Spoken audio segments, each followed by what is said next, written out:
Nah, saya akan nampilkan bahan dulu.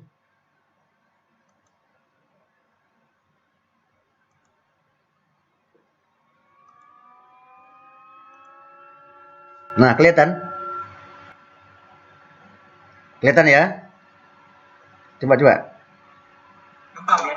Nah, ini bahannya juga ada, saya kasih di Google, di Google Classroom ada. Nah, ini pengulangan sebetulnya nih. Ya, pengulangan. Jangan sampai kalian nggak lulus lagi lah. Aduh, pusing saya kalian nggak lulus nih, betul. Oke, ini kita langsung masuk. RL2 ini membahas tentang listrik bolak-balik ya. Jadi listrik bolak-balik kita bahas sampai nanti masalah daya. Jadi tegangannya, arusnya, dan pembebanannya. Oke, yang dikatakan rangkaian listrik bolak-balik, kalau kau lihat di gambar ini, berarti cirinya ada sumber listrik bolak-balik. Itu syarat utamanya. Kalau nggak ada sumber bolak-balik, kita nggak bisa katakan apakah itu rangkaian listrik bolak-balik atau rangkaian listrik searah. Kalau sumbernya sumber DC, berarti ini rangkaian listrik searah. Tapi kalau sumber bolak-balik, berarti ini rangkaian listrik bolak-balik. Saya mau tanya, ini kursor nampak nggak? Saya bolak-balik ini, kelihatan? Kelihatan nggak nih? Saya liga-liga gini. Kursor kelihatan nggak? Kelihatan ya? Hah? Nampak? Kok nggak ada? Masa nggak ada? Atau saya lambatkan, nampak nggak nih? Nggak nampak juga? Masa kosong ya? Bentar. Kenapa di atas, Pak? Ada ya? Bentar. Muncul hilang, bukan muncul hilang. Itu kena apa? Kecepatan tuh.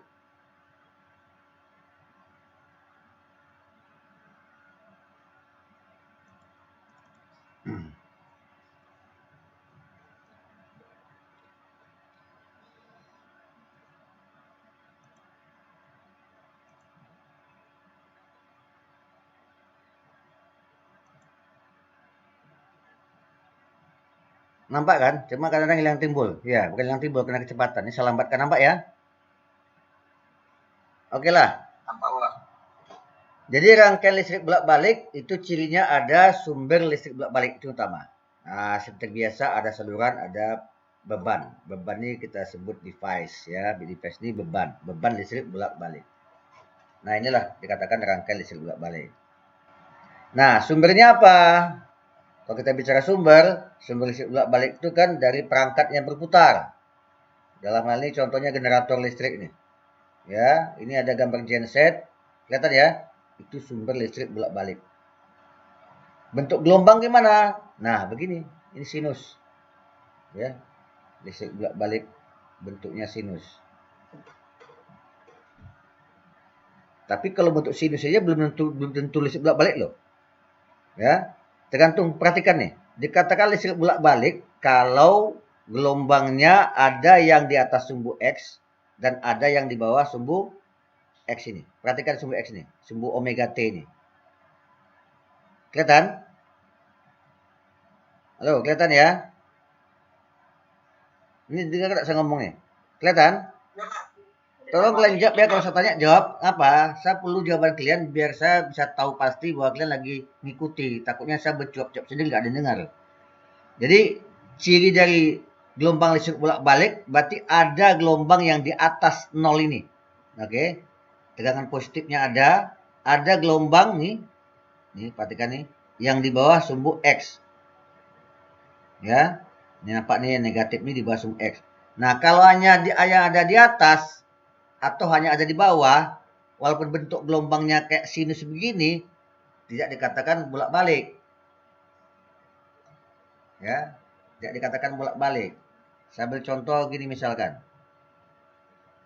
Bentar, saya kasih contoh dulu.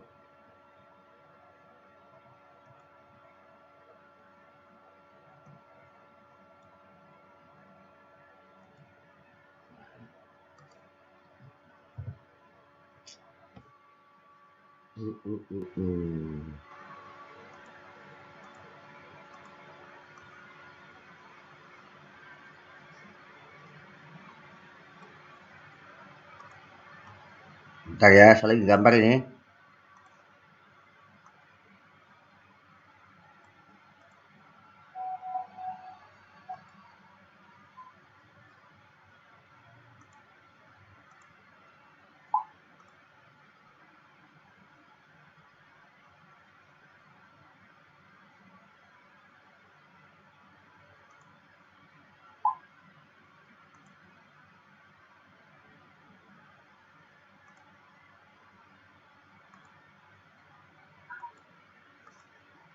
Nampak gambar ini?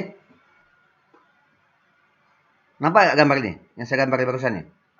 Nah, apa artinya ini? Ini DC atau bolak-balik nih, semua nih? Ini DC. Walaupun gelombangnya kayak sinus, perhatikan nih. Tapi dia di atas sumbu X semua. Ya. Maka tak dikatakan nih bolak-balik. Karena semuanya di atas sumbu X. Nah, tapi kalau saya geser jadi begini, ya. Nah, baru dia bolak-balik. Karena ada yang di atas, ada yang di bawah. Paham ya? Paham tuh ya? Nah, ini perlu. Jadi jangan mentang-mentang gelombangnya berbentuk sinus, langsung kalian katakan ini bolak-balik. Lihat dulu, ada nggak gelombang di atas sumbu X? Ada. Ya. Misalkan ini kan. Nah, ini dia gelombang di atas sumbu X. Ada. Ada nggak di bawah sumbu X? Ada. Ini dia. Kan? Ini juga. Makanya dikatakan bolak-balik. Itulah maksud saya tuh. Jadi jangan langsung mentang-mentang dia gelombangnya sinus, langsung kalian bilang bolak-balik. Ada nggak gelombang di atas sumbu X ini? Ada nggak di bawah? Kalau ada dua-duanya, berarti itulah dikatakan listrik bolak-balik. Oke. Bentar, saya stop dulu. Kita kembali ke bahan tadi.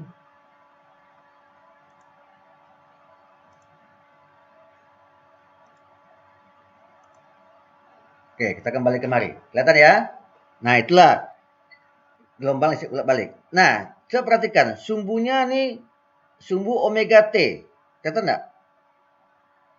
Nampak ya? Omega T. Yang kayak UW itu. Kelihatan ya?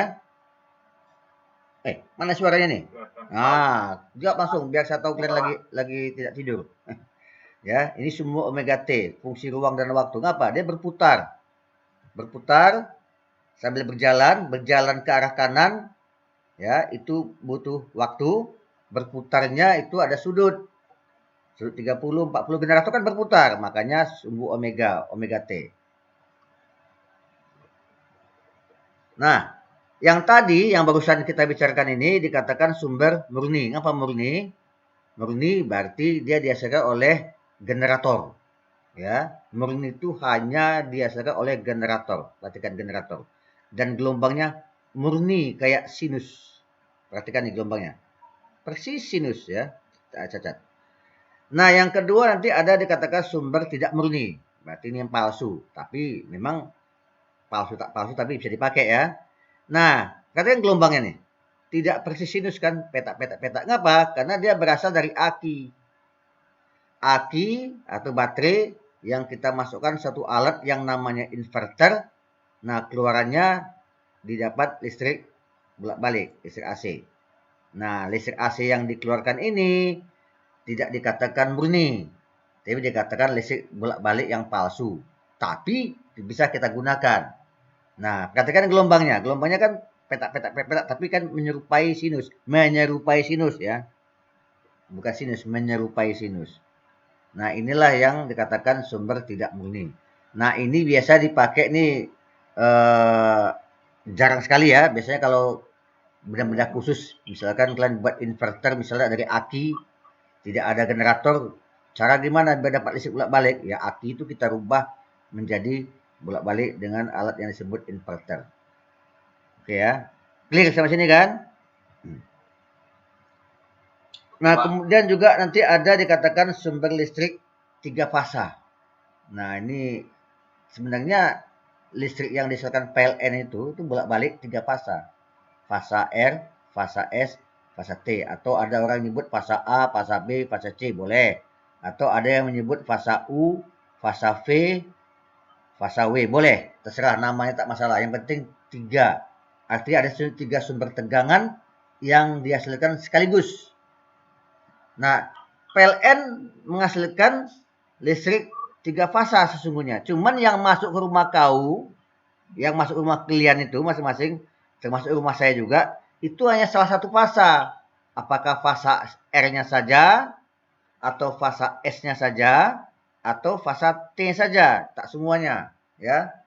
Jadi rumah kita rata-rata satu fasa. Nah, yang siapa yang menentukan masuk fasa R, yang S atau T, itu PLN menentukan. Tapi apapun yang dapat sama. Mau fasa R, mau dapat fasa S, mau dapat fasa yang T, sama, nggak ada bedanya. Karena fasa R, S, dan T dihasilkan serentak oleh generator di PLN. Ya. Nah, ini nanti ada pendalaman khusus tentang listrik 3 fasa ini. Kemudian kita akan lanjut melihat profil tegangan listrik bolak-balik ya. Ini tadi yang saya bilang, ini ada persamaan gelombang tegangan ya. Ini semua ini bolak-balik nih. Saya perhatikan nih. Nampak di kalian nih? Nampak ya? Nampak ya? Nah, ini juga dikatakan bolak-balik nih. Gambar yang kanan di atas ini juga bolak-balik nih gelombang ini. Yang kiri bawah ini juga bolak-balik. Yang kanan bawah juga bolak-balik. Ngapa bolak-balik? Karena ada gelombang di atas sumbu X dan ada di bawah. Cuman yang ini bukanlah kita gunakan sehari-hari. Sementara listrik yang kita gunakan sehari adalah yang kayak tadi nih. Nah, yang begini. Nih. Yang bentuknya kayak sinus. Nah, ini yang kita gunakan. Ya. Jadi yang ini betul dikatakan listrik gelombang bolak-balik, tapi yang bukan kita gunakan. Karena ini untuk penggunaan khusus ya. Contoh, yang gelombang kanan bawah ini merupakan gelombang bolak-balik hasil pelepasan dan pemuatan kapasitor contohnya ya. Nah, ini cuma kita nggak gunakan. Yang kita gunakan adalah yang dihasilkan dari generator yang berbentuk sinus ini. Oke ya, clear semuanya ya. Berarti listrik bolak-balik ini kita batasi yang bergelombang bentuk sinus. Paham semua tuh? Paham ya? Oke. Nah, kita semakin jauh ya melangkah. Nah, kita coba menganalisa ini. Nah, ini analisa jangan rumit, yang gampang-gampang aja ini. Coba apa yang kalian lihat nih? Ini gelombang listrik bolak-balik ya tadi ya, yang tadi saya gambar ulang nih. Sebenarnya kalau dulu kalian belajar di STM ya, kita kenal gelombang sinus, gelombang kosinus.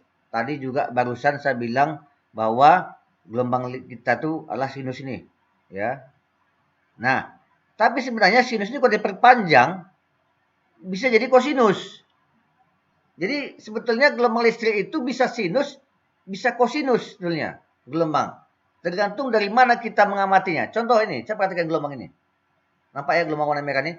Kalau kita amati dari puncak ke puncak, ya. Kalau kita ngamati dari puncak ke puncak,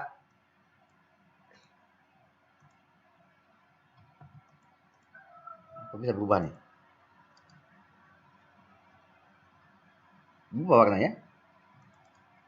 Iya, Pak. Kenapa berubah ya? Siapa yang tadi nih?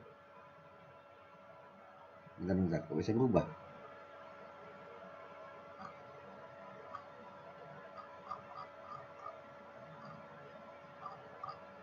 Kok bisa berubah? Oke, saya ulang lagi ambilnya.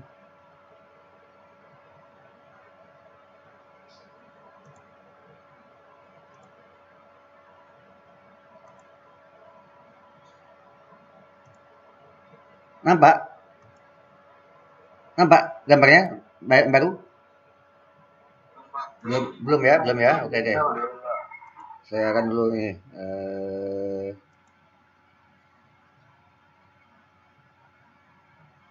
Nampak ya?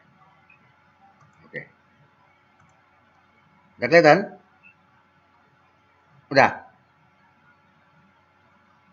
Udah, oke. Tadi entah apa-apa saya tak ketik tadi. Kok jadi berubah gambarnya. Oke. Nah ini tadi gelombang ya. Ini kan kalau kita pandang dari puncak ke puncak. Nah, berarti Anda memandang puncak ke puncak satu siklus ya. Satu siklus. Maka kalau cara pandang begini, ini dikatakan cara pandang. Loh, mana kok hilang? Hilang gambarnya? Bentar. Saya hilang gambar tadi. Bentar. Tadi kok bisa hilang ya?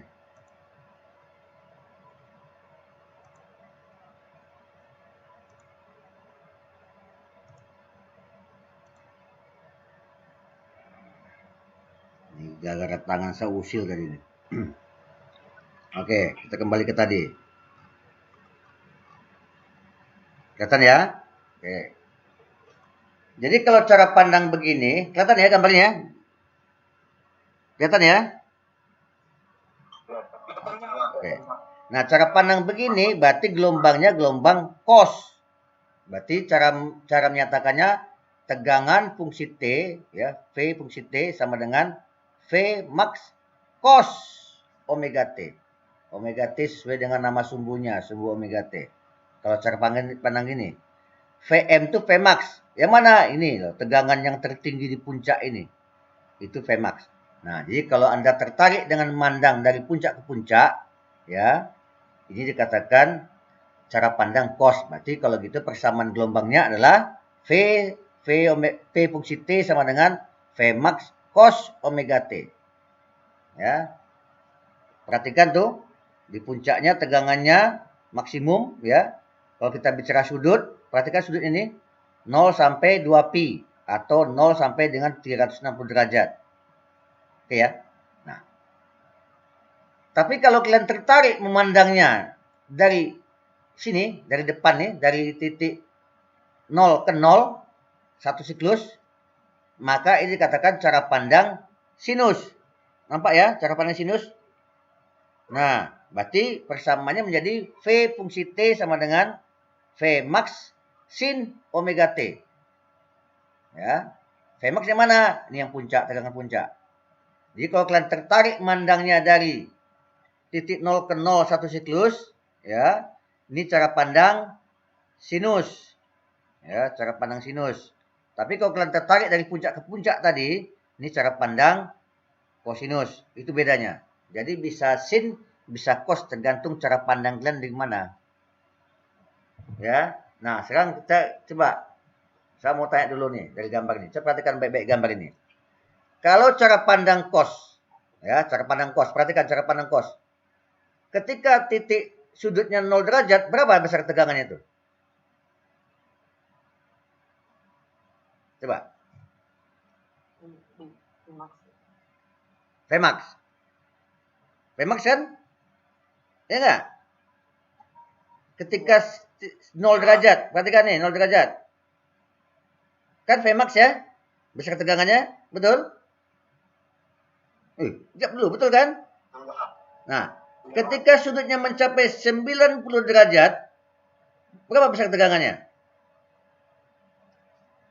0.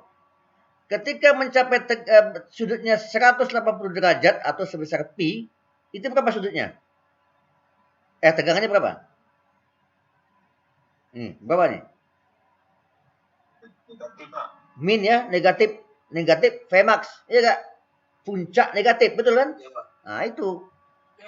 Nah, sementara ini kalau cara pandang cos ya, berarti ketika 0 tegangannya maksimum. Nah, coba perhatikan cara pandang sinus. Oke. Nah, sinus dari sini. Ketika 0 berapa tegangannya? Coba. 0. Ya kan? Nah, ketika 90 derajat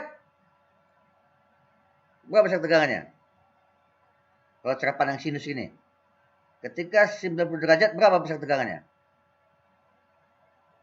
90 derajat Vmax, Pak.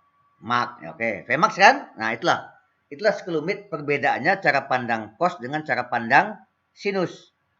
Kalau cara pandang cos, berarti Anda dari 0 ke 0. Ketika 0, tegangannya udah maksimum. Tapi ketika cara pandang sinus, ketika 0, tegangannya juga masih 0. Nah, itu beda ya. Paham maksud saya kan? Jadi, itulah bedanya apakah Anda memandang secara cos atau secara sin. Ya. Oke. Nah, perhatikan di sini. Di sini ada sudut omega T, ya, omega T dalam radian. Apa omega itu? Omega itu adalah kecepatan sudut. Jadi, menyatakan ini, saya perhatikan gambar generator kiri saya ini. Nampak di kursor saya ini. Ini kan diputar nih, generatornya diputar. Dengan kecepatan sudut misalkan sebesar 30 derajat per detik. Wah, kayak gitu misalkan. Setiap 30 derajat itu tiap detik. Lambat atau cepat dia kalau menurut kalian tuh? Lambat ya. Lambat ya, kalau 30 derajat per detik berarti lambat kan. Nah, itulah yang maksud dengan kecepatan sudut. Jadi, lebih cepat mana? 90 derajat per detik atau 30 derajat per detik? Lebih cepat mana? Coba bayangkan nih generator diputar 90 derajat per detik, lebih cepat ya. Bayangkan, 1 detik udah berubah sudutnya berputar 90 derajat. Kalau 30 derajat per detik berarti 1 detik baru 30 derajat berputar bergesernya. Nah, itu maksudnya kecepatan sudut. Itulah dikatakan dengan kecepatan sudut atau disimbolkan omega T, ya. Jadi ini menyatakan seberapa besar kecepatan sudut putar generator. Itu rumusnya sama dengan 2 kali Pi kali F, ya. 2 kali Pi kali F, ya.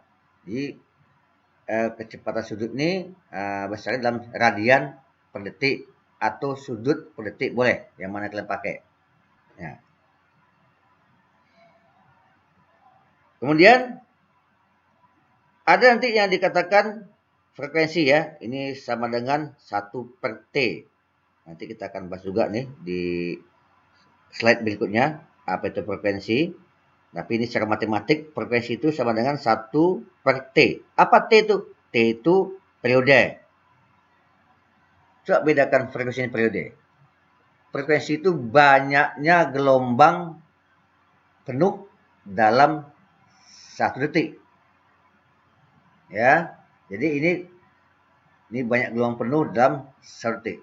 Jadi kalau misalkan, kalau nampak gambar saya ini, kursor saya ini, kalau dari titik 0 ke 0 sinus ini misalkan dikatakan 1 siklus dan ini berlangsung selama 1 detik, maka dikatakan frekuensi gelombang ini adalah 1 Hz. Ya kan? Karena 1 gelombang dalam 1 detik. Itu contohnya. Oke, paham ya? Ini kalian coba perhatikan apa gambar ini. Ada yang bikin kalian pusing nggak nih? Yang mana yang bikin kalian pusing nih? Siapa tahu ada yang pusing pula nih. Karena di sini banyak yang nggak tahu. Atau saya mungkin jelaskannya terlalu cepat atau gimana. Nah, ini bilangan pi. Pi itu 3,14. Boleh. Ya, tapi ini yang saya tampilkan 245850922 per 78255679. Ini yang lebih telitinya ini. Ini sesuai betul dengan yang di Excel, ya. Excel itu kan bilangan pi itu sama dengan 3,1414 sekian. Ada sampai 15 digit, ya. Kalau 3,14 itu kurang teliti, ini lebih teliti. Tapi nanti dalam soal-soal kita saya akan tentukan pi-nya berapa, gitu kan. Oke. Nah, coba perhatikan halaman ini loh. Ada yang masih kalian bingung nggak nih tentang persamaan-persamaan nih?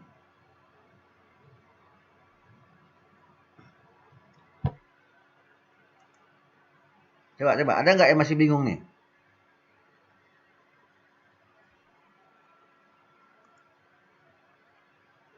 Mana suara kalian?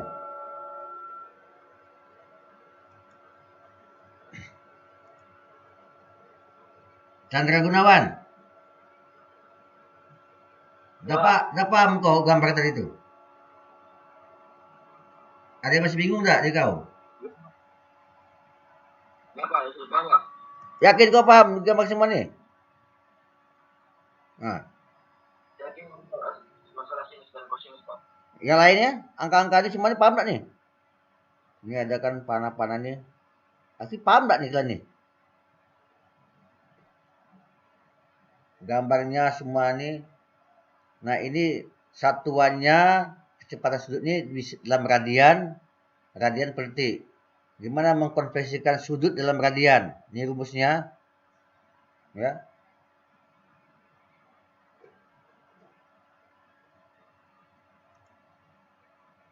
Fajrul, gimana Fajrul?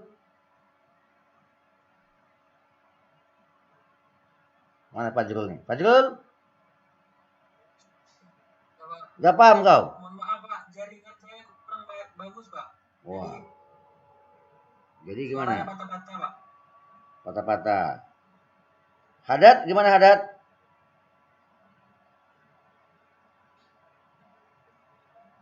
Mana suaranya? Paham? Iya Pak. Paham kamu? Iya Pak. Nah, jangan dipaham-paham aja, nanti gak dapat ujian lagi. Oke ya.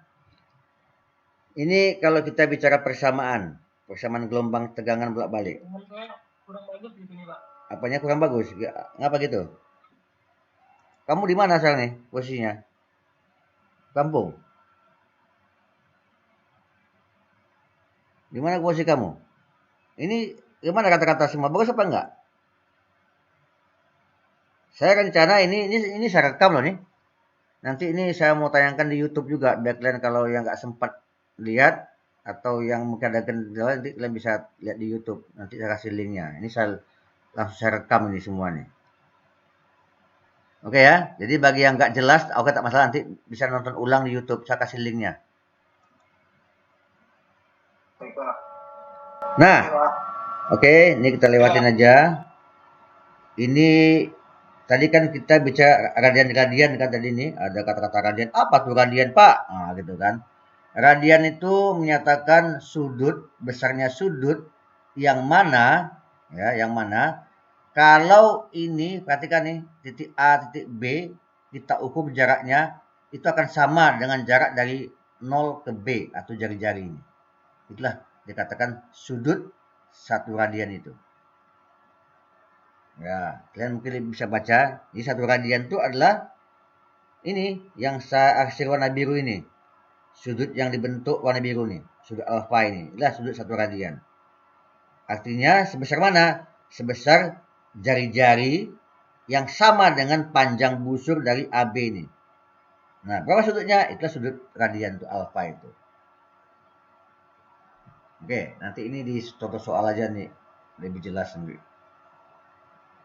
Nah, ini kalian harus hafal nih ya. Sudut istimewa. Jadi kalau kita belajar listrik bolak-balik, harus hafal ya. Sudut 30 derajat, sin berapa, cos berapa, tangen berapa. Hafal semua nih. Hafal ya. Pokoknya harus hafal.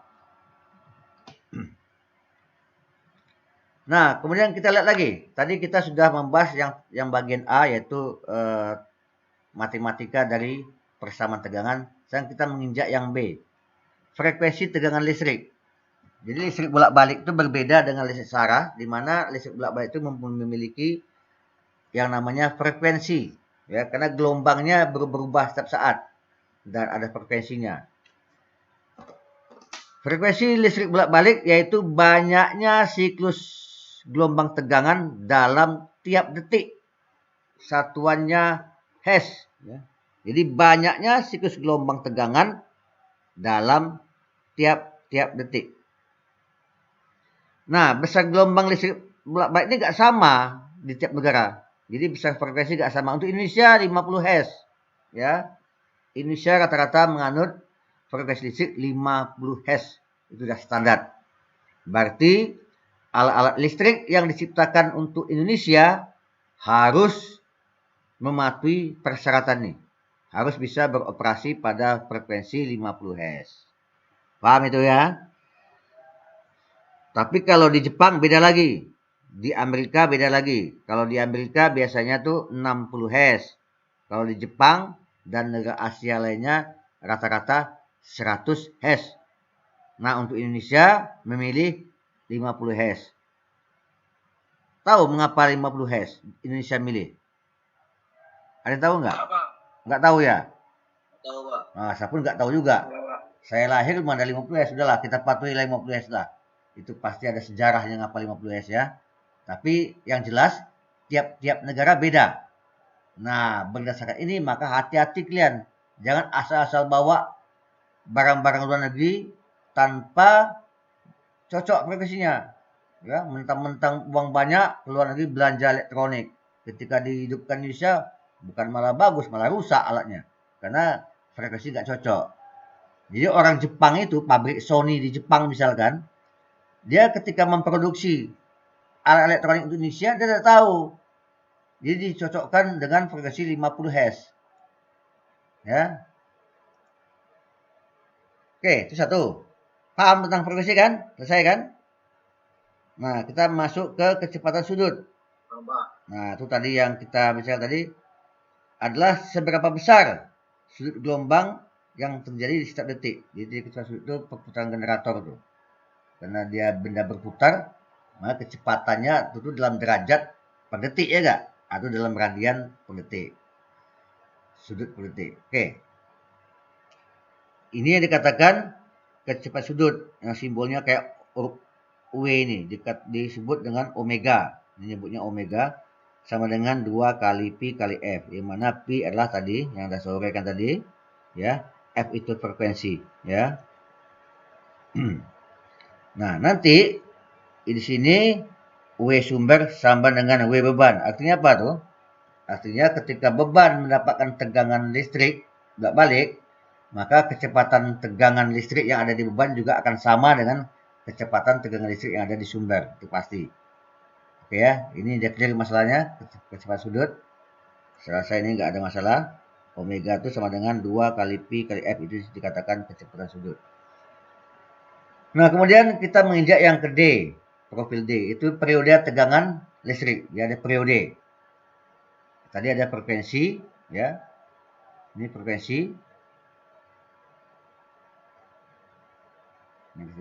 Nah, ini ada kecepatan sudut, ada periode. Apa itu periode? Periode adalah waktu tempuh, ya. Waktu tempuh gelombang untuk menjalani satu siklus, ya. Jadi ini periode gelombang itu adalah waktu tempuh gelombang untuk mencapai satu siklus, ya. Jadi kayak tadi ini kita kembali ke persamaan tadi. Nah, ini kalau Anda tertarik dengan cos tadi, berapa waktu dibutuhkan dari titik nol, dari titik puncak ke puncak lagi? Itulah maksudnya dengan periode. Paham itu? Paham ya? Mana suaranya? Nah, kalau kita yang sinus, berarti berapa waktu dibutuhkan dari titik nol ke titik nol yang lain? Satu siklus. Berapa lama nih dibutuhkan waktu? Itulah dikatakan periode. Jadi periode itu adalah waktu tempuh gelombang tiap siklus. Ya, waktu tempuh gelombang tiap siklus berapa lama? Satuannya detik. Itu dikatakan periode. Oke ya. Nah, secara matematik periode juga dapat disamakan dengan 1 per F atau 1 per frekuensi. Nah, kemudian ini lagi, ini penting juga yang dikatakan dengan tegangan sesaat. Ya, apa tuh tegangan sesaat? Kalau balik ini banyak nih istilah-istilahnya. Ada tegangan sesaat. Tegangan sesaat adalah besarnya tegangan berdasarkan persamaan gelombang tegangan tadi, sin atau cos. Jadi dalam bahasa mudahnya begini nih, tegangan sesaat nih. Tegangan sesaat itu adalah berapa besar tegangan pada saat tertentu. Nah, itu maksudnya. Berapa besar tegangan pada saat tertentu. Contoh di sini. Perhatikan gambar ini. Ini ada gelombang sin, ya, gelombang bolak-balik dengan cara pandang sinus. Nampak ya? Nah, sini saya ada buat tanda nih. Theta 1, theta 2, theta 3. Nampak tak? Oke. Atau saya bisa juga buat waktu nih. Waktu ke T5, T6, T7 ya. Waktu. Boleh pandang sudut, boleh cara pandang waktu. Saya mau tanya, ketika gelombang ini sudah berjalan sepanjang sudut theta 2, berapa besar tegangannya? Coba. Berapa besar tegangan ini? Vmax. Vmax kan? Iya kan? Nah, berarti ketika sudutnya di theta 2, tegangannya di Vmax. Tapi ketika sudutnya di theta 1, nah ini nggak Vmax lagi nih. Berapa nih? Ini besar dari separuh nih. Tapi nggak sampai lebih dari separuh nih. Ya kan? Nah, nampak kan? Bahwa tegangan satu adalah tegangan pada saat kapan? Atau pada waktu kapan? Jadi tegangan pada saat sudut berapa? Atau tegangan pada saat T berapa? Contoh nih saya ambil T5 nih. Ya, T5 ini waktu. Katakan ini dari 0 ke T5 itu sekian detik. Nah, tegangannya berapa nih? Minus kan? Kan minus nih. Tapi nggak puncak minusnya. Ketika T-nya T6. Nah, katakan ini misalnya berapa detik mencapai T6. T-nya berapa besar V-nya nih? Negatif kan? Negatif Vmax. Betul nggak? Kelihatan tuh? Iya.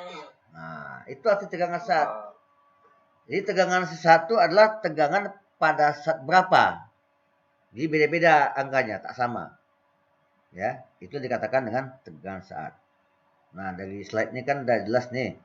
Tegangan saat theta 1 adalah positif P1 ya, sesuai dengan gambar ini. Tegangan saat theta 4 maka tegangannya 0. Nampak ya dari gambar ya, saya rasa udah clear ini. Oke, kita masuk ke yang terakhir. F selanjutnya, ada yang disebut dengan istilah tegangan rata-rata atau disimbol dengan VAV ya. AV ini average. Ya, tulisannya average. Nah, itulah tegangan rata-rata. Nah, tegangan rata-rata ini kalau secara matematik dapat dirumuskan seperti ini nih. Ya, seperti integral T0 VT dt ya. Ini. Nah, ini tak usah kalian pusing sekali, tapi inilah masuk tegangan rata-rata itu. Bentar ya. Bentar. Saya ada panggilan dulu.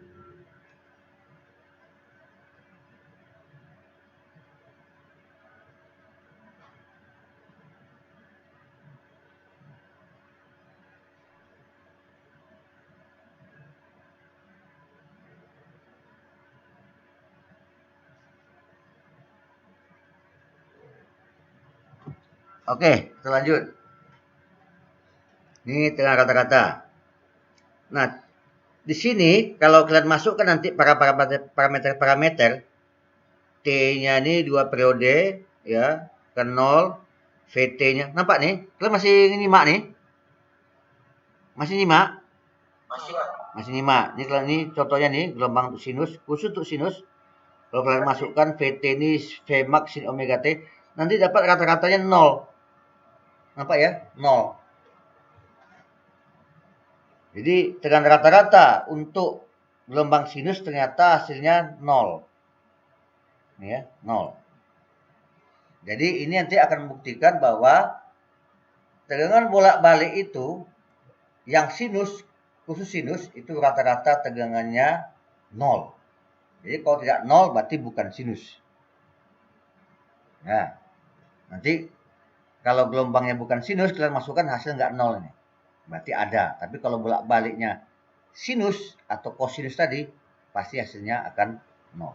Itu untuk membuktikan apakah dia sinus murni atau kosinus murni, nanti hasilnya pasti 0.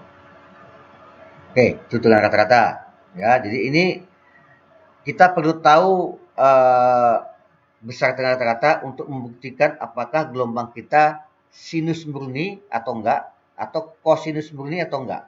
Itu membuktikan dengan rumus tegangan rata-rata. Oke, kemudian yang ini terakhir, ada namanya istilah tegangan efektif atau VRMS.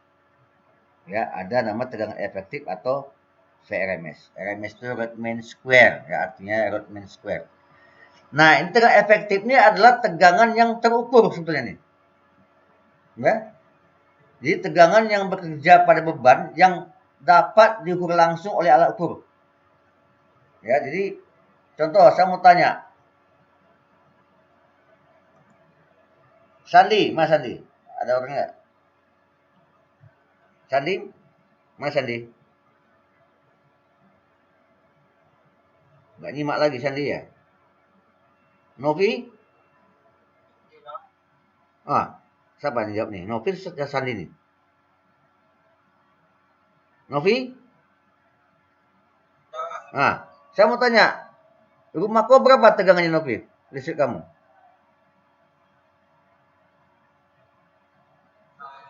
Nggak tahu, Pak. Nggak tahu besar tegangan listrik.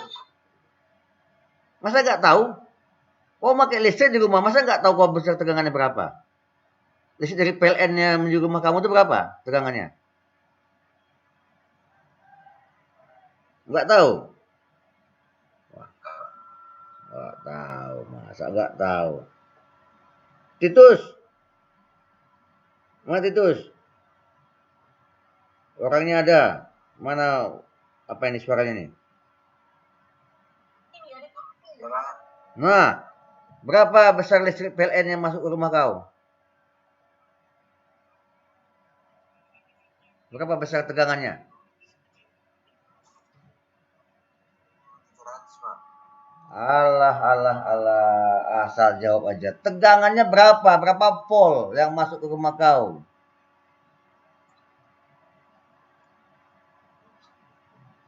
Coba, siapa bisa jawab? Berapa besar tegangan listrik yang masuk ke rumah kalian tuh? Siapa mau jawab? 220. Siapa yang jawab? Si Fajarul. 220. Tahu dari mana 220 tuh? Mana sih? Fajrul tadi ya? Dari mana tahu 220? Hah? Coba. Saya mau tanya, dari mana tahunya kau baca 220?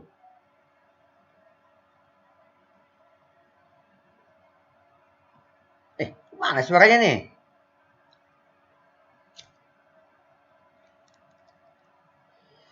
Masih nyimak kalian ini? Masih. Coba jawab lah, biar saya tahu kalian belum tidur. Nah tadi temanmu bilang 220.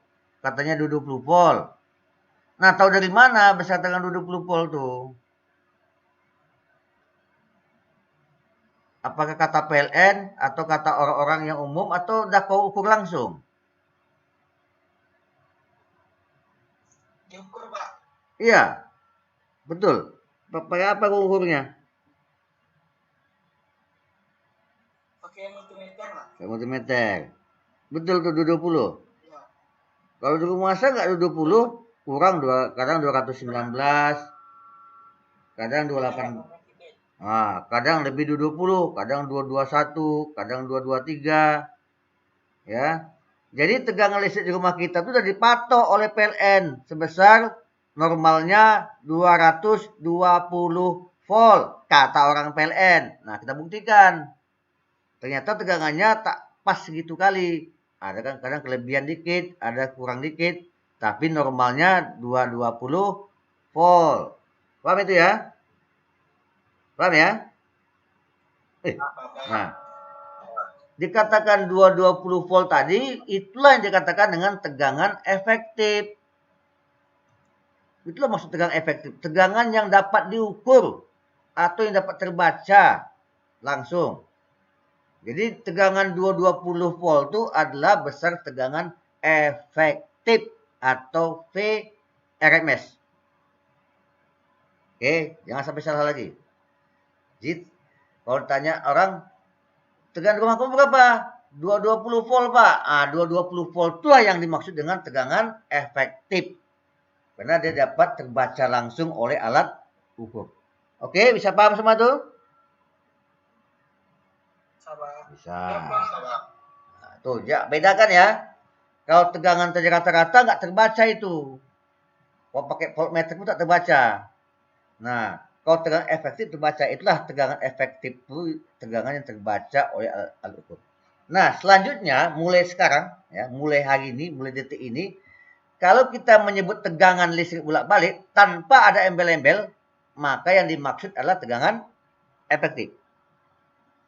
Ingat ya, mulai detik ini dan seterusnya, kalau kita ngomong besar tegangan tanpa ada embel-embel, nah maka yang dimaksud itu adalah tegangan efektif. Kecuali kalau disebut khusus. Paham ya? Nah, ini perlu. Mantap. Oke. Nah, ini rumus matematiknya. Terus saya telah pusingkan nih. Takkan keluar untuk ujian dah. Ini sekedar untuk mengetahui ajanya.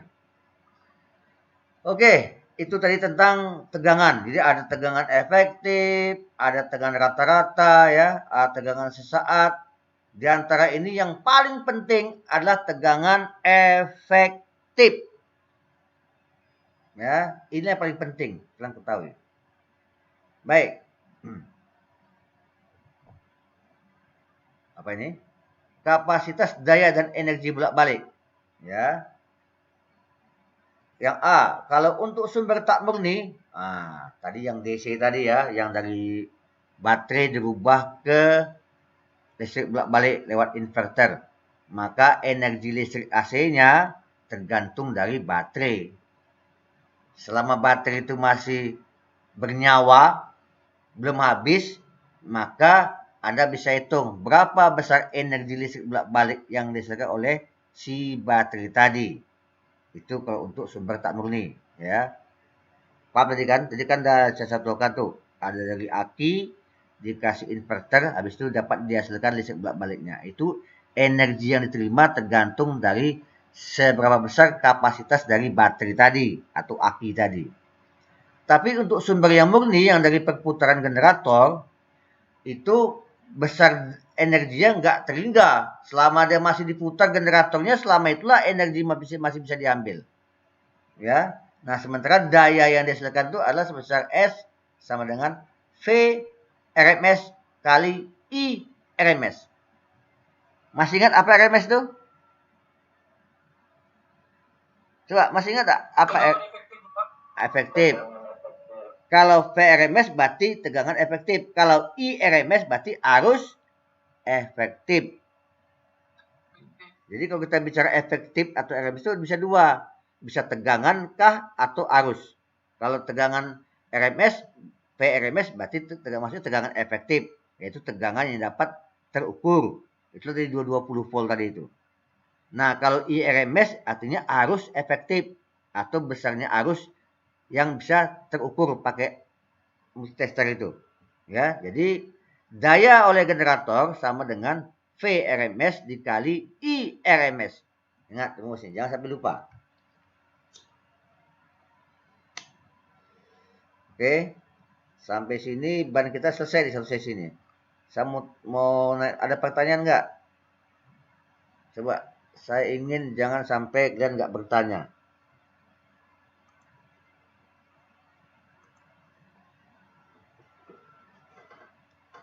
Coba, ada yang mau tanyakan?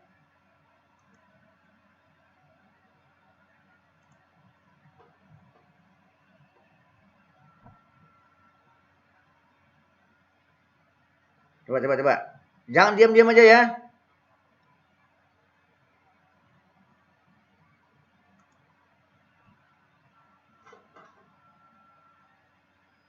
Ada nggak yang mau tanyakan? Dari ban kita tadi, ini nggak ada ulang-ulangan lagi nih. Nah, coba Muhammad Abdal, apa yang mau tanyakan?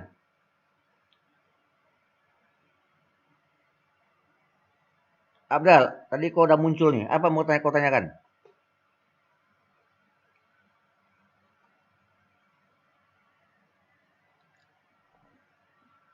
Wah, ngapa diam semua nih?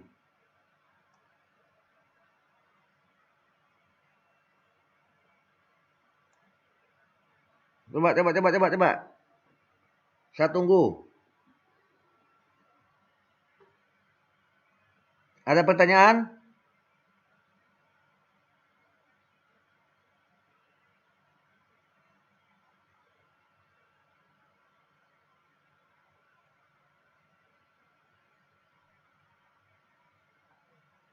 Coba.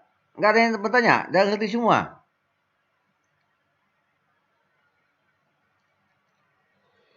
Mana suaranya nih? Oke, yang lain?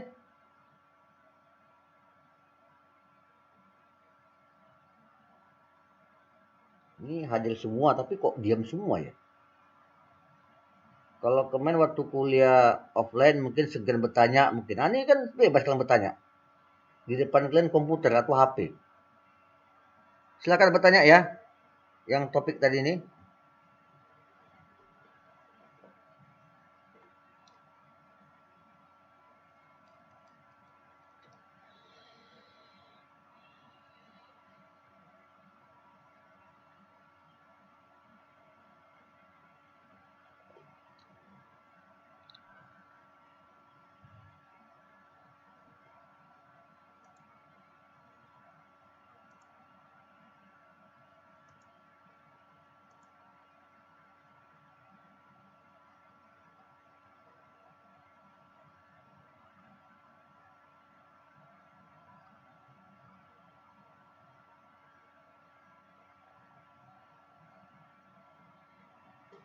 Udah paham semua?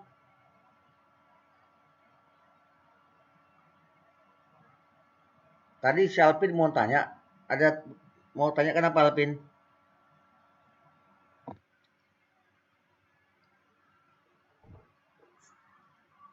Belum Pak, masih membaca yang saya tidak ngerti Pak. Ini saya masih membaca di tegangan efektif. Nah, tegangan efektif itu adalah tegangan yang terpenting kau ketahui itu. Ya. Jadi di antara tegangan semua, saya sudah uraikan tadi, ada nama tegangan sesaat, ada nama tegangan rata-rata, ada tegangan efektif. Yang terpenting di situ yang jangan sampai nggak tahu adalah tegangan efektif. Dan saya tadi katakan mulai sejak saat ini dan seterusnya, ketika kita bicara tentang tegangan, kalau tanpa ada embel-embel, maka yang dimaksud itu adalah tegangan efektif. Kecuali kalau memang disebut khusus. Kalau kita mau bicara tegangan rata-rata pasti dibilang tegangan rata-rata berapa. Tapi kalau tanpa ada embel-embel, besar tegangannya berapa? Itu maksudnya adalah tegangan efektif. Itu perlu diingat. Nanti masih banyak yang nggak tahu soalnya. Oke, saya mau tanya sekali lagi. Apakah sudah paham dengan bahan ini? Coba jawablah. Paham ya? Ini nggak semua jawab nih. Ini kepada kemana yang lain ini?